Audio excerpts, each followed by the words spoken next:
Good evening friends, मैं इंदू लच classes के यूट्यूब चैनल पे आप सभी का हार्दिक स्वागत एवं अभिनंदन करता हूं।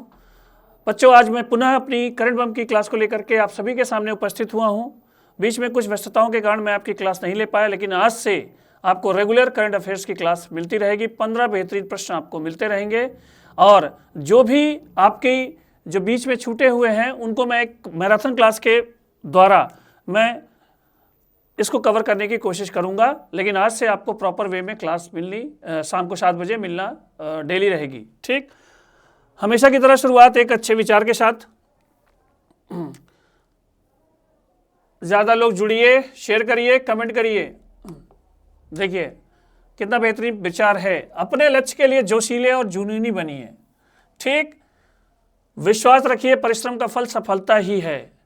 सबसे पहली चीज़, आपको अपना लक्ष्य दिमाग में होना चाहिए और 2 चीज़ें आपके लिए होनी चाहिए, जोश और जुनून। यदि ये 2 चीज़ें आपके जीवन में हैं, जोश है, जुनून है, एज कोई मायने नहीं रखती है। पहली चीज़ तो ये ध्यान रखिएगा। अगर आपके अंदर जोश है, जुनून है, तो आप किसी भी एज में, किसी भी समय में, बचपन में, यंगनेस में, बुढ़ापे में, आप किसी भी लक्ष्य को प्राप्त कर सकते हैं। बस आपके लिए इन दोनों चीज़ों का होना आवश्यक है। और परिश्रम का फल सदैव सफलता ही होता है। परिश्रम का फल सदैव सफलता ही होता है। लोग कहते हैं परिश्रम करते हैं, सफल नहीं होते हैं। ऐसा नहीं है।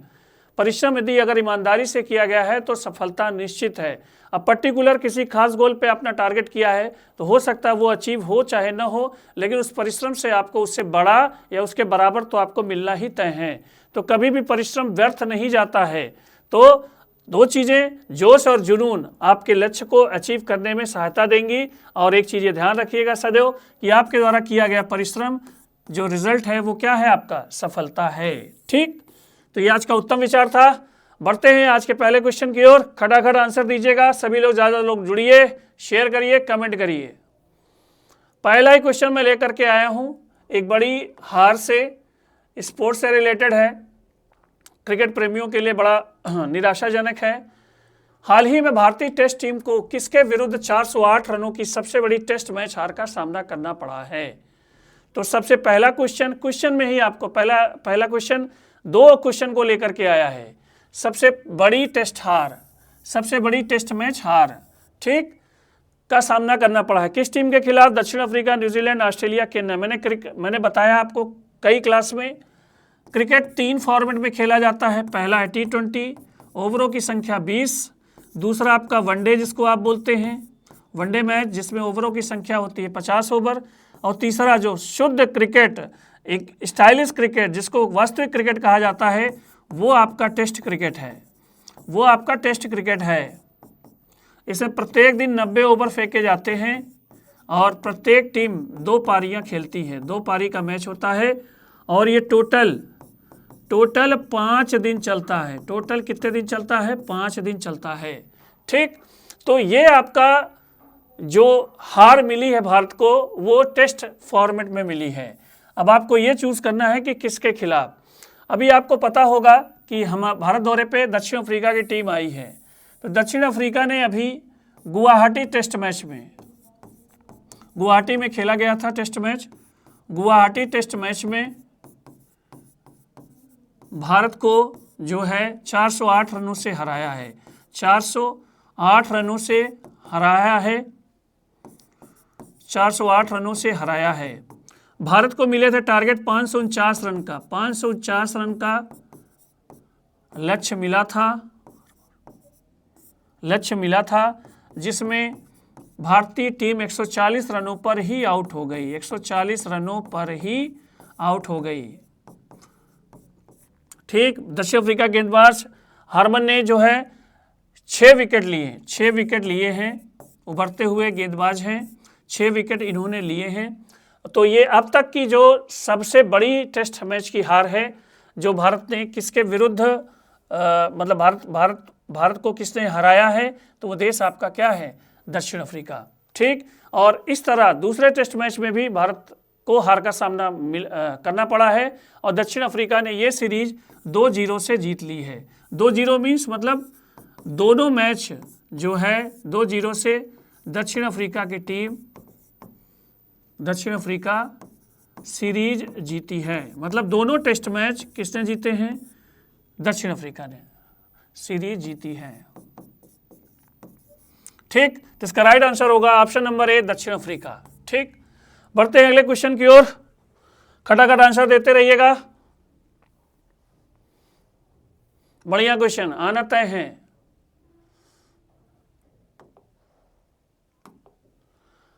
हाल ही में केरल के पेरियार, बेकल, वर्कला और कई अन्य भारतीय नामों को इंटरनेशनल एस्ट्रोनॉमिकल यूनियन ने किस ग्रह के मैप में शामिल किया है? ठीक, शनि, मंगल, बृहस्पति, शुक्र। इंटरनेशनल एस्ट्रोनॉमिकल यूनियन अंतरराष्ट्रीय, इसकी हिंदी क्या हुई है? अंतरराष्ट्रीय खगोलीय संघ, अंतरराष्ट्रीय खगोलीय संघ। ठीक, इसको बोलते हैं IAU। ठीक, इसने कई नाम, भारतीय नाम जो है किसी एक ग्रह के मैप में शामिल किया है। वही आपसे पूछा जा रहा है कि ये मैप किसका है, शनि का है, मंगल का है, बृहस्पति का है कि शुक्र का? एक्चुअल में है क्या? यहाँ से नाम उठाए गए हैं और किसी अन्य ग्रह के प्लेसेस पर वो नाम रखे गए हैं। ठीक, उसमें कुछ भारतीय नाम भी हैं। भारतीय नामों में आपका पेरियार है, बेकल है, वर्कला है, इन सबको शामिल किया गया है। और आपको ये बताना है कि ये काम IAU ने किया है। आपको ये बताना है कि किस ग्रह के स्थलों को ये नाम प्रदान किए गए हैं। तो इसका राइट आंसर है ऑप्शन नंबर बी, मंगल ग्रह। मंगल ग्रह के कई प्लेसेस को, ठीक है, अभी हम लोगों ने लाल ग्रह दिवस मनाया, तो उस दिवस पर जो है हमने कई प्लेसेस को भारतीय नामों से सुशोभित किया है। ठीक, तो इसका राइट आंसर है ऑप्शन नंबर बी, मंगल। बढ़ते हैं अगले क्वेश्चन की ओर, बढ़िया, ये भी बहुत अच्छा क्वेश्चन है, आना तय है। ठीक, क्या कह रहा है? हाल ही में सुप्रीम कोर्ट ने माइनिंग को रोकने के लिए किस पहाड़ी की नई परिभाषा को मंजूरी दी है? आरावली पर्वत, विंध्याचल पर्वत, महादेव पहाड़ी, मैकाले पहाड़ी। ठीक, देखिए, माइनिंग मतलब खनन हुआ। माइनिंग मतलब आपका क्या हुआ? खनन हुआ। माइनिंग मतलब आपका खनन हुआ। इस खनन को रोकने के लिए पहाड़ी की नई परिभाषा, मतलब पहाड़ी की नई परिभाषा। ठीक, पहले इस पे बात करेंगे। देखिए, दो चीजें आपको देखने को मिलती है, पहाड़ और पहाड़ी। ठीक, जिसमें पहाड़ की डिफिनीशन के अंतर्गत आता है कि ऐसे स्थलाकृतियां, ऐसी स्थलाकृतियां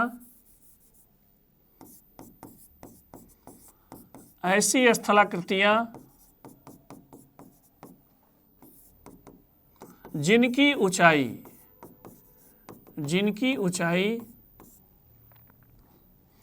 1000 मीटर या उससे अधिक हो, 1000 मीटर या उससे अधिक हो, ठीक, वो कहलाते हैं पहाड़।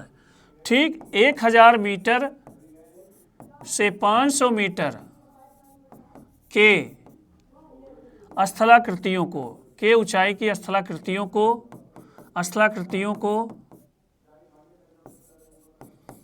को पहाड़ी नाम से बुलाया जाता है। किस नाम से? पहाड़ी नाम से बुलाया जाता है। लेकिन ये सिर्फ हाइट है, इसके साथ एक कंडीशन और भी रहती है कि इस स्थलाकृति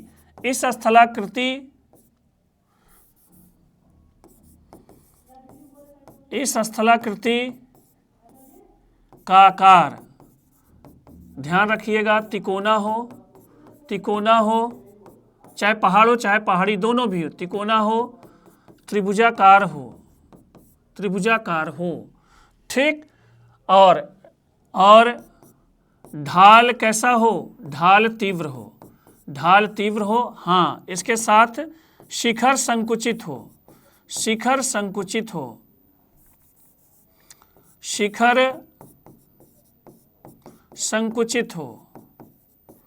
ठीक, अब आते हैं, पुनः एक बार मैं आपको रिवाइज कराऊंगा। पहाड़ और पहाड़ी में जो हाइट होगी 1000 मीटर होगी तो पहाड़ होगा, 500 से 1000 के बीच में होगा तो आपके 1000 से कम होगा तो आपकी पहाड़ी काउंट होती है। लेकिन उसके साथ ये 3 विशेषता होनी चाहिए, दोनों में आस्थाकृति का आकार त्रिकोणा होना चाहिए, त्रिभुजाकार होना चाहिए, ढाल तीव्र होना चाहिए मतलब एकदम खड़ा ढाल हो, शिखर संकुचित मतलब आप कह सकते हैं शिखर छोटा हो, या क्या कह सकते हो सिकुड़ा हुआ हो। ठीक, तो ये तीनों चीज़ें हाइट के साथ साथ होनी चाहिए, तब हम पहाड़ या पहाड़ी बोलेंगे। ठीक, अब आते हैं क्वेश्चन पे। पहले इसको समझना आवश्यक था। अगर ये पहाड़ है, पहाड़ी है, तो हम इसका खनन क्या कर सकते हैं? नहीं कर सकते हैं। ठीक, परिभाषा के अंतर्गत आ गया, तो हम इसका खनन नहीं कर सकते हैं। इसी का फायदा लोग उठाते हैं और संगमरमर के लिए अरावली पर्वत का खनन किया जाता है। अरावली पर्वत का खनन किया जाता है। ठीक, आप सभी को ये ध्यान होना चाहिए कि भारत में अरावली पर्वत एक अवशिष्ट पर्वत है। एक तो मतलब बचा हुआ पर्वत है, ऊपर से खनन इतना तेजी से हो रहा है, पूरे भारत पूरे विश्व में अच्छे संगमरमर की सप्लाई इसी पर्वत से होती है। ठीक, और यहाँ पे 2 प्लेसेस आपके हैं इस क्षेत्र के, भेड़ाघाट राजस्थान का, मकराना, 2 ऐसे प्लेस हैं जहाँ पर सबसे बेस्ट मार्बल निकाले जाते हैं। ठीक, तो इसको एक तो अवशिष्ट पर्वत था, अवशिष्ट पर्वत में काउंट होता है मतलब इसकी हाइट वैसे भी कम है। ठीक, और दूसरा प्लस खनन के कारण इसकी हाइट दिन ब दिन क्या होती जा रही है? छोटी। अब आप सोच सकते हैं कि इसका जो सबसे सर्वोच्च शिखर है गुर शिखर 1722 मीटर, 1722 इसका जो सर्वोच्च शिखर है, अरावली का सर्वोच्च शिखर जो है वो है आपका गुरु शिखर। ठीक, 1722 मीटर है, सिर्फ सोचिए 1722 मीटर। माउंट आबू राजस्थान। ठीक, तो सुप्रीम कोर्ट ने ऐसा क्यों करना पड़ा? क्योंकि सुप्रीम कोर्ट इस अरावली पर्वत को बचाए रखना चाहता है। अब इसने डेफिनेशन क्या दी है इस पहाड़ी के लिए कि भैया कि 100 मीटर भी अब पहाड़ी के अंतर्गत आएगा। 500 से घटा करके 100 मीटर भी अब पहाड़ी मानी जाएगी। ठीक, मतलब 500 से घटा करके सुप्रीम कोर्ट ने जो है इसकी हाइट को कितना डिक्लेयर कर दिया है? 100 मीटर। अब भैया इसके नीचे अगर आपको दिखा तो आप खनन कर सकते हो, इससे ऊपर आप बिल्कुल भी टच नहीं कर सकते। ठीक, तो इसके खनन को रोकने के लिए, खनन प्रक्रिया को रोकने के लिए सरकार तक को निर्देशित किया है कि अब आपको इसी परिभाषा के अनुसार खनन की मंजूरी देनी पड़ेगी। ठीक, इसको आपको ध्यान में रखना होगा। ये सिर्फ और सिर्फ कार्य किया जा रहा है किसको बचाने के लिए? अरावली पर्वत के लिए। ठीक, तो ध्यान रखिएगा कि सुप्रीम कोर्ट ने माइनिंग को रोकने के लिए डिफिनीशन ही चेंज कर दी। ठीक, बढ़ते हैं अगले क्वेश्चन की ओर। क्वेश्चन नंबर 4, बढ़िया क्वेश्चन।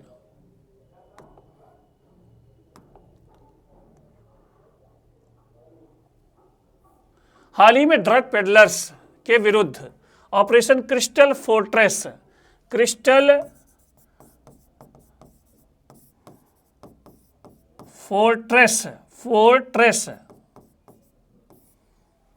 किसने चलाया है? Drug peddlers Delhi, Haryana, Punjab, Chandigarh. ठीक, ड्रग पेडलर्स मीन्स मतलब हुआ ड्रग विक्रेता। ठीक, ड्रग माने दवा भी होता है, और ड्रग्स का जो है लोग जो शब्द का प्रयोग करते हैं वो किस रेफरेंस में करते हैं? नशीली दवा के रूप में।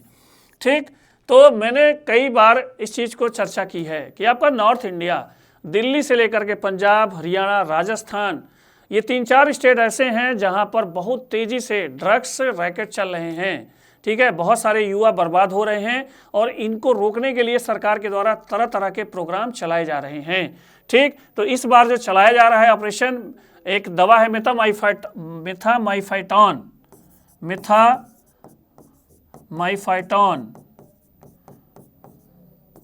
इस दवा, ये नशीली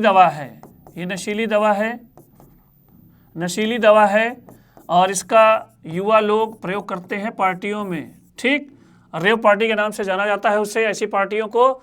तो इसको रोकने के लिए इस दवा के, ड्रग्स के, इस नशीली दवा को रोकने के लिए, प्रयोग को रोकने के लिए, प्रभाव को रोकने के लिए क्रिस्टल फोर्ट्रेस नामक अभियान चलाया जा रहा है। किस सरकार के द्वारा?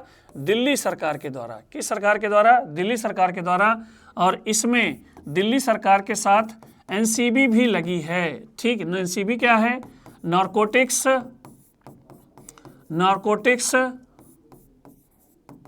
Control bureau.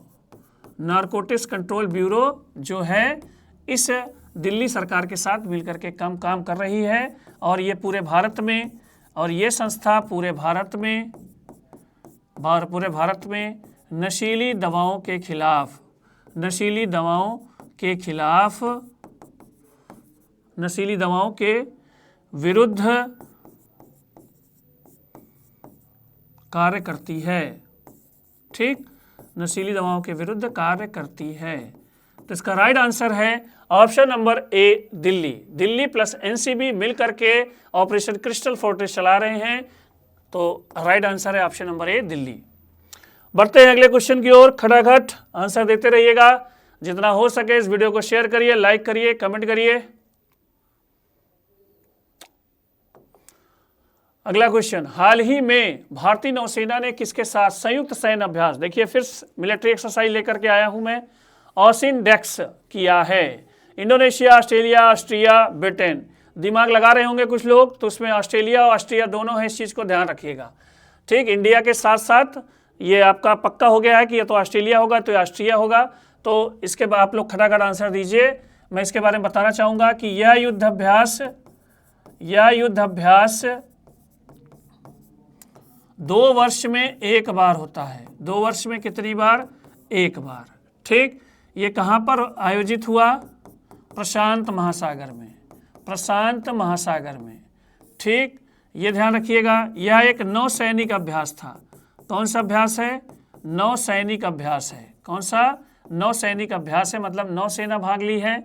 और भारत की तरफ से जो पोत इस युद्ध में अभ्यास में भाग लिया है, उसका नाम है INS सह्याद्री। उसका नाम क्या है? INS सह्याद्री। ठीक, तो इसको याद रखिएगा। और ये युद्ध अभ्यास किया है भारत ने किसके साथ? ऑस्ट्रेलिया के साथ। भारत ने ऑस्ट्रेलिया के साथ ऑसिनडेक्स नामक मिलिट्री एक्सरसाइज की है अभी हाल ही में प्रशांत महासागर में। ठीक, तो इसका राइट आंसर है ऑप्शन नंबर बी, ऑस्ट्रेलिया। बढ़ते हैं अगले क्वेश्चन की ओर। क्वेश्चन नंबर 6, हाल ही में जारी एशिया पावर इंडेक्स 2025 में कौन शीर्ष पर रहा है? चीन, भारत, अमेरिका, इनमें से कोई नहीं। अब जैसे ये क्वेश्चन खटाक से जाएगा आपके सामने, तो आप तुरंत क्या नोटिस करोगे कि वो देश किस महाद्वीप का होगा? एशिया का। ठीक, और खटाक से आप अमेरिका ऑप्शन को काट दोगे, लेकिन ऐसा नहीं है। ये एशिया पावर इंडेक्स का मतलब क्या है? पावर का प्रभाव, ठीक, किसका ज़्यादा है एशिया में? किसका ज़्यादा है पावर का प्रभाव एशिया में? उससे रिलेटेड क्वेश्चन है। इसका मतलब क्या हुआ है? क्वेश्चन का मतलब मैं आपको समझा दे रहा हूं। एशिया में एशिया में किस देश का प्रभाव सर्वाधिक है, ये हुआ क्वेश्चन। ठीक, वो उस एशिया का है या नहीं है, ये मायने नहीं रखता है। और प्रभाव मतलब क्या होता है? प्रभाव मतलब होता है सैन्य क्षमता का प्रभाव। ठीक, राजनैतिक क्षमता का प्रभाव। ठीक, आर्थिक क्षमता का प्रभाव। ठीक, तो कुल मिलाकर के देश कोई भी हो, किसी महाद्वीप का हो, लेकिन वो एशिया पर अपनी पकड़ को मजबूत किए हुए है। अब आप आते हैं आंसर पे। तो आंसर है चीन, भारत, अमेरिका। ये 3 में से आपको ये बताना है कि एशिया पावर इंडेक्स 2025 में कौन सा देश टॉप पे था। तो इसका राइट आंसर है, इतना मैं एक्सप्लेन क्यों कर रहा हूँ, इसका मतलब वो किसी बाहर महाद्वीप का देश है। तो इसका राइट आंसर है ऑप्शन नंबर सी, अमेरिका। ठीक, अमेरिका का प्रभाव चीन और भारत से कहीं ज़्यादा है। कहाँ पर? एशिया में। ठीक, ये ध्यान रखिएगा। दूसरे स्थान पर आपका चीन है। और भारत की पोजीशन है कौन सी? तीसरी है। भारत की पोजीशन कौन सी है? तीसरी है। ये अच्छी बात है कि कोई विश्व का अन्य देश एशिया में पावरफुल नहीं है अमेरिका को छोड़ करके। तो इसका राइट आंसर है ऑप्शन नंबर सी, अमेरिका। खटाखट आंसर देते रहिएगा सभी लोग।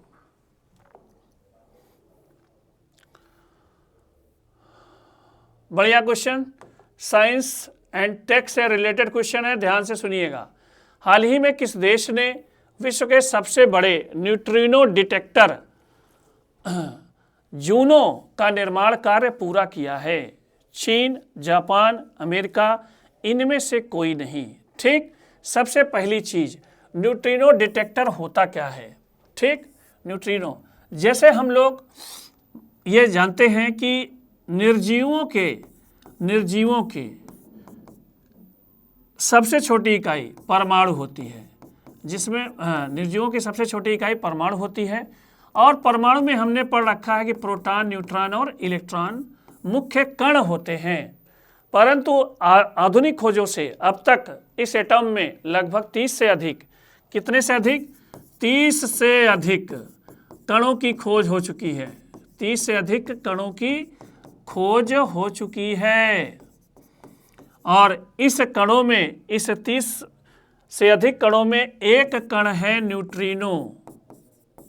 न्यूट्रिनो, जिसे कहा जाता है भूतिया कण। घोस्ट पार्टिकल बोलते हैं, भूतिया कण कहते हैं। भूतिया कण क्यों कहते हैं?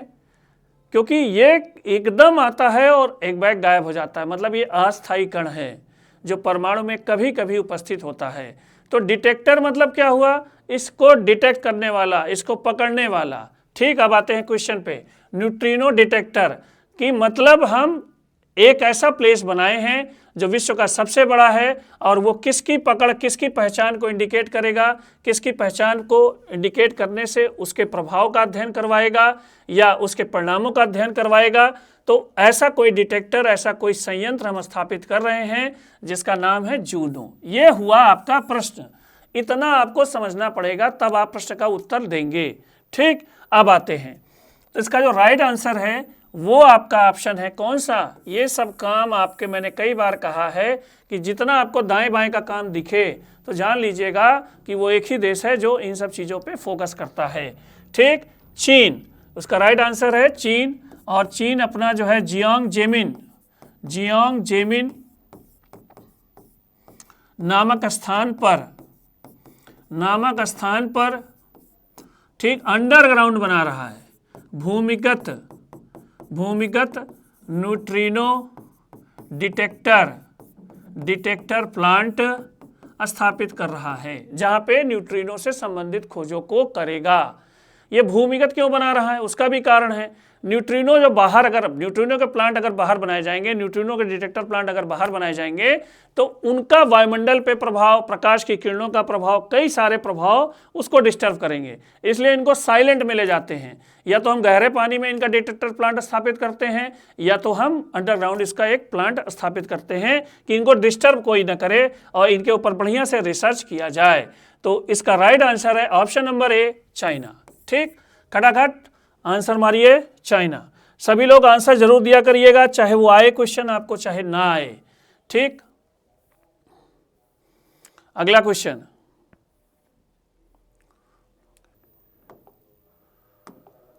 बढ़िया क्वेश्चन। हाल ही में भारत और किस देश के बीच MS-60R नौसेना हेलीकॉप्टर के लिए रुपए 7900 करोड़ का सौदा हुआ है? इतनी बड़ी डील। रूस, अमेरिका, फ्रांस, इनमें से कोई नहीं।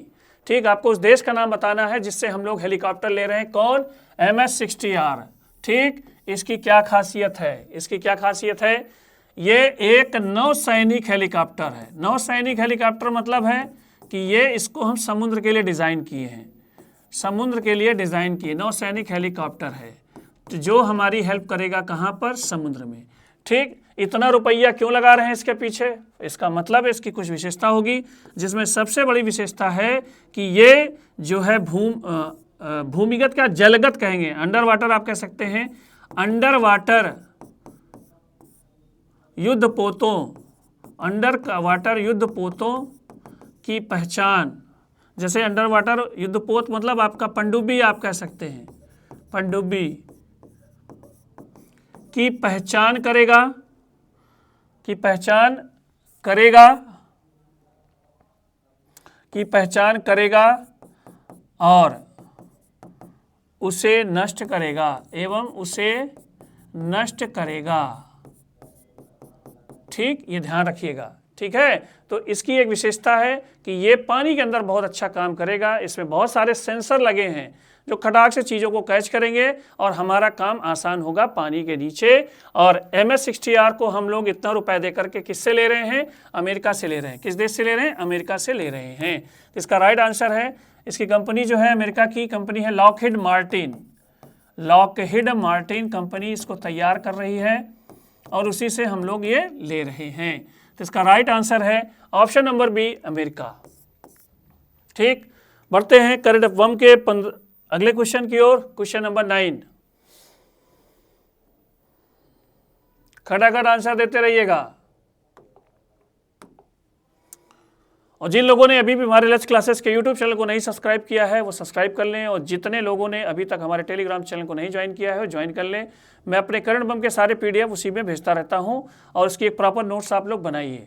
ठीक, हाल ही में दक्षिण पश्चिम बंगाल की खाड़ी में बने चक्रवाती तूफान दितवा को किस देश ने नाम दिया है? ठीक, दितवा है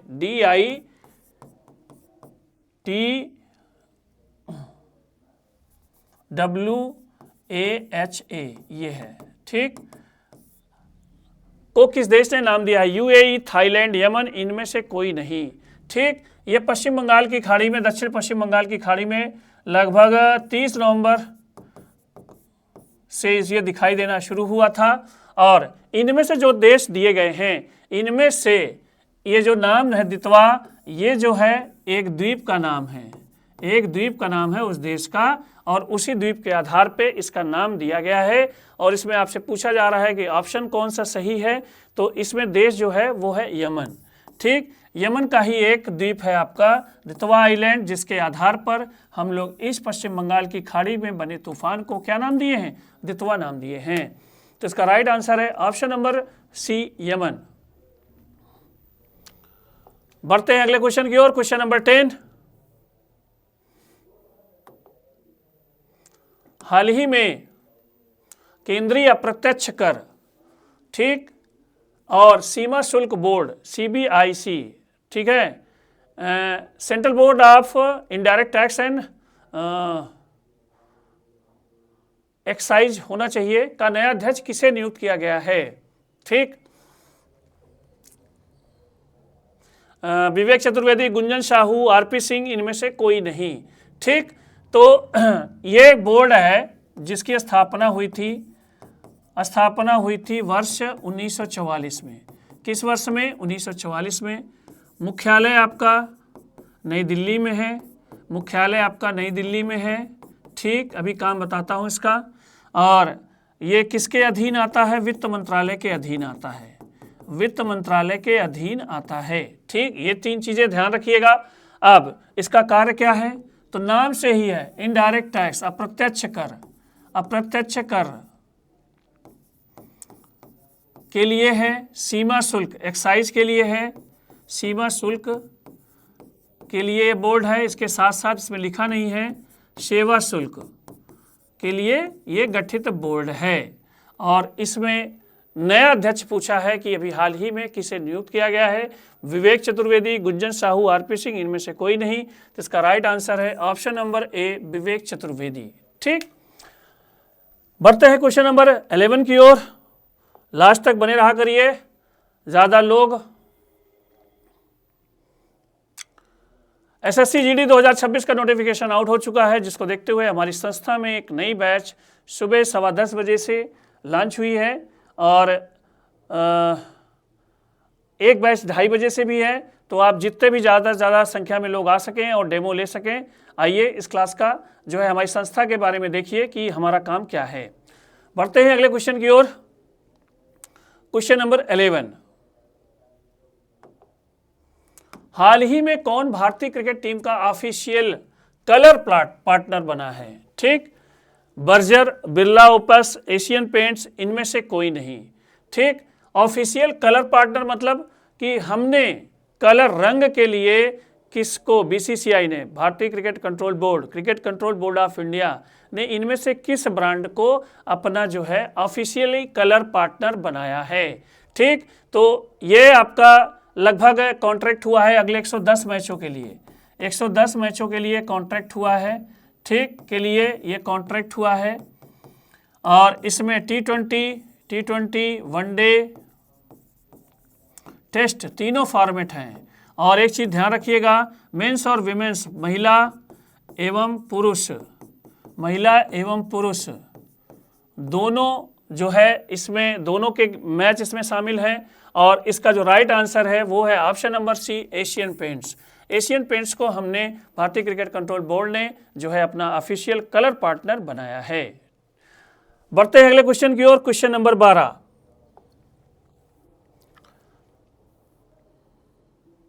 बढ़िया क्वेश्चन, शराब के बारे में जानने वाले लोगों के लिए क्वेश्चन है। हाल ही में global brand of the year जीतने वाली पहली भारतीय रम कौन सी बनी है? हर्म्युलस, कैप्टन मॉर्गन, ओल्ड मॉन्क, केमिकारा।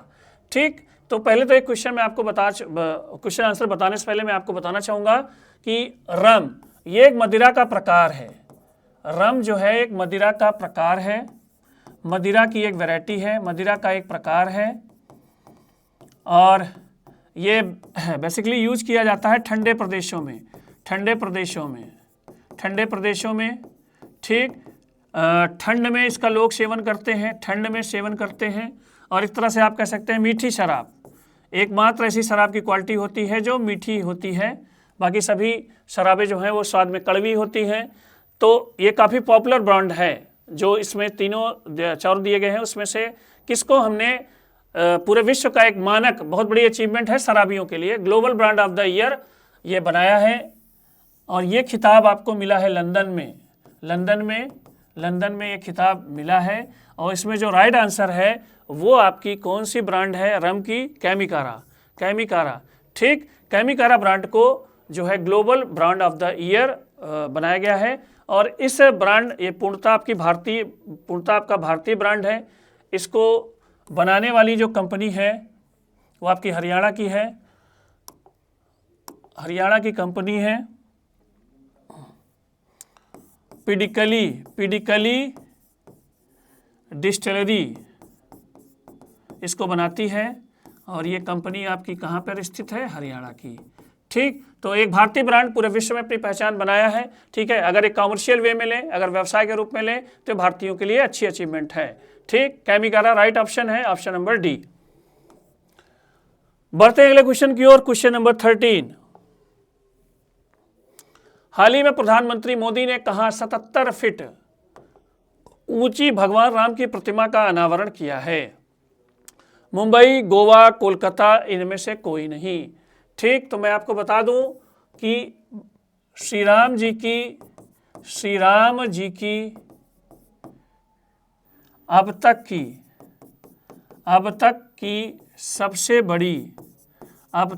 सबसे बड़ी प्रतिमा है। ठीक, ये ध्यान रखिएगा। और इसका अनावरण मोदी जी ने किया है कहाँ पर? गोवा में कैनाकोना नामक स्थान पर।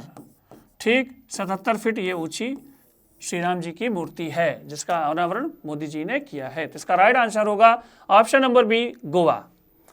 बढ़ते हैं अगले क्वेश्चन की ओर, क्वेश्चन नंबर 14।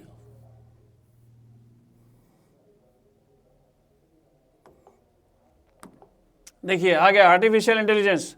हाल ही में किस देश के वैज्ञानिकों ने कैंसर को डिकोड करने के लिए एआई टूल ऑन्कोमार्क विकसित किया है? चीन, भारत, रूस, इनमें से कोई नहीं। पहले तो क्वेश्चन समझिए। ठीक, कैंसर को डिकोड करने के लिए, ठीक,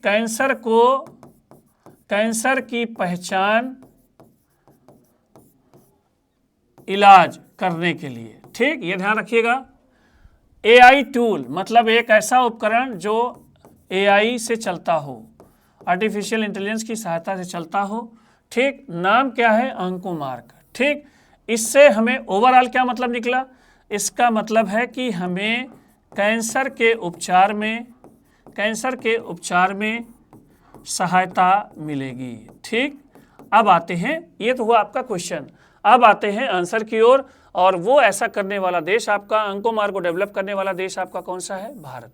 ठीक, तो इसका राइट आंसर है ऑप्शन नंबर बी, भारत। बढ़ते हैं आज के करंट बम के लास्ट क्वेश्चन की ओर।